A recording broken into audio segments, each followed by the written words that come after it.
Saudara, ratusan warga Pati, Jawa Tengah memadati depan kantor Bupati.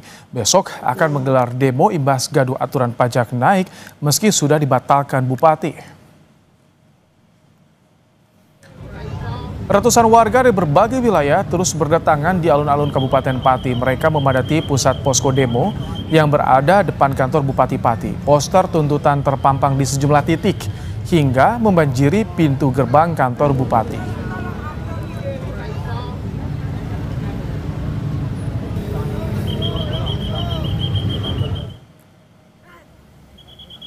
Terus mendapatkan penolakan dari warganya, Bupati Pati, Jawa Tengah Sudewo akhirnya membatalkan kenaikan tarif PBBP 2 hingga 250%. Pembatalan kenaikan pajak disebut Sudewo untuk menjaga situasi tetap kondusif serta mendorong perekonomian dan pembangunan daerah.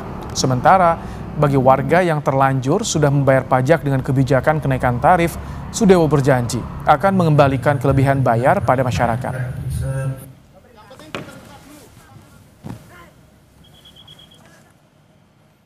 Saya memutuskan kebijakan kenaikan PBBP 2 saya batalkan untuk menciptakan situasi aman dan kondusif dan dalam rangka memperlancar perekonomian dan pembangunan Kabupaten Pati. Berarti pembayaran pajaknya PBBP 2-nya akan kembali seperti semula, yaitu seperti pada tahun 2024. Kegaduhan soal kenaikan pajak dan sikap Bupati yang dinilai arogan menjadi pemicu gerakan demo warga Pati besok. Untuk membahasnya, kita sudah terhubung dengan pakar hukum tata negara Bivitri Susanti. Selamat malam, Mbak Bivip. Selamat malam. Bagaimana Mbak Bivip Anda memaknai gerakan demo yang dilakukan oleh masyarakat Pati esok hari? Saya kira kita harus apresiasi itu ya, karena artinya warga sudah punya pemahaman yang cukup tentang relasi mereka dengan Bupati yang mereka pilih gitu. Jadi saya kira ini dampak positif dan sangat konstruktif, dan saya kira bisa membuat kita makin yakin bahwa kita membutuhkan model pilkada langsung itu, karena warga jadi tahu persis apa yang memang menjadi hak mereka bisa tuntut kepada orang yang sudah mereka pilih. Bahkan saya sempat lihat di beberapa media sosial itu ada yang mengingatkan dulu janji kampanyenya sang bupati waktu itu seperti apa, dan warga bisa connect dengan itu. Nah, tinggal nanti berarti kita mesti nilai lebih lanjut.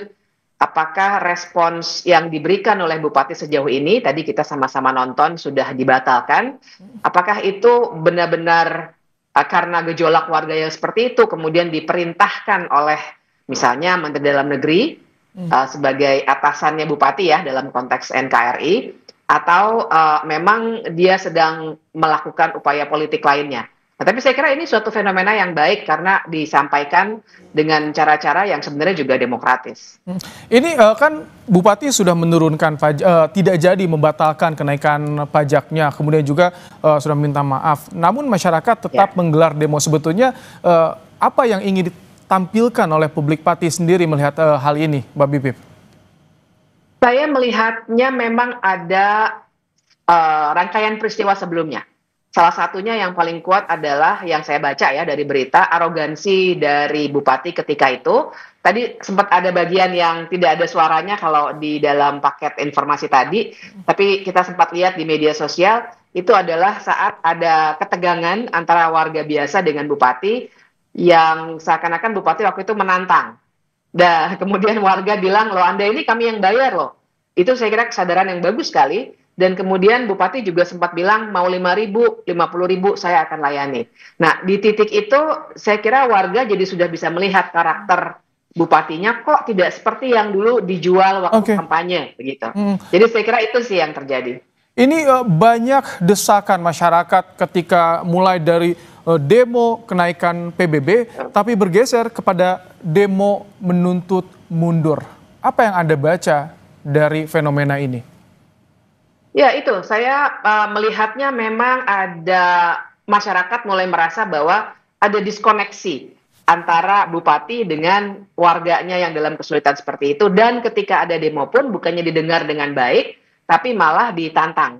Jadi kalau saya sih melihatnya ini memang suatu gerakan warga yang mulai mengkoneksi dengan baik antara kehidupan mereka sehari-hari dengan pejabat yang mereka pilih dalam pemilihan langsung gitu. Kalau saya sih melihatnya memang seperti itu. Kalau ada dugaan-dugaan atau analisis lain, silakan dianalisis. Tapi saya kira kita perlu membacanya ada konteks pertemuan atau pembatalan itu juga dilakukan setelah ada pembicaraan dengan pejabat-pejabat terkait, termasuk dengan Partai Gerindra. Jadi ada tekanan politik juga yang kemudian diberikan oleh Bupati karena ada gejolak di masyarakat. Nah, jadi kalau saya melihatnya ini memang isu yang menguat di masyarakat adalah ternyata Bupati ini memang tidak layak untuk memimpin kami. Kira-kira jadi tidak hanya tekanan publik, tapi ada juga tekanan secara vertikal dari elit politik, entah itu dari partai yang pengusung ataupun juga seperti gubernur atau Kemendagri.